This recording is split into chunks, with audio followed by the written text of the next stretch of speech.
Tyler Rivenbark teaches at Queens College and is a playwright, photographer, musician, and he'll also be taking over as MC after me. This is a monologue from a new play. A woman recounts to her husband a story that her now deceased son told her shortly before his death. Jesus is young, he says, 19, beautiful. Stephen calls him beautiful. I remember that word on his tongue.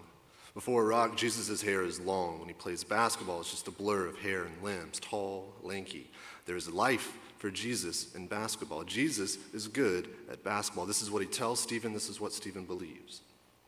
At first, he talks nonstop about basketball. He won't shut up. But the way he goes on has everyone enraptured. It's like he's talking about ballet, the softness of his voice, the movement of his body, miming, dribbling the ball between his legs. He goes on, sometimes for hours, about statistics and players and the history of it all. It drives Stephen crazy, the others too. But no one stops him, no one tries. Really, Stephen says, it was nice to listen to him. It broke up the monotony, he says.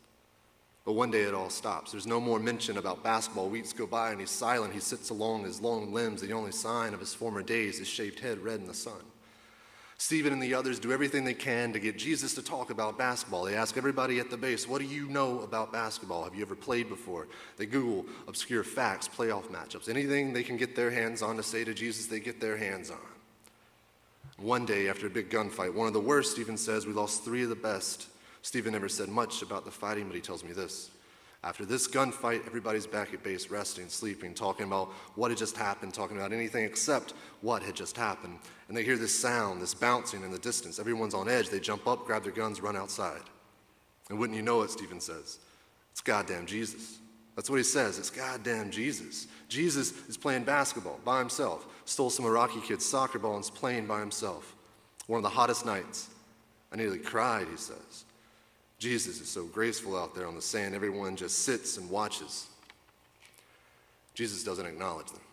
He plays for hours, pouring sweat, out of breath. He plays until he can't stand. He plays until he collapses. Then he laughs, laying there in the sand on this hot night in Iraq, the stolen soccer ball just out of reach. Thank you.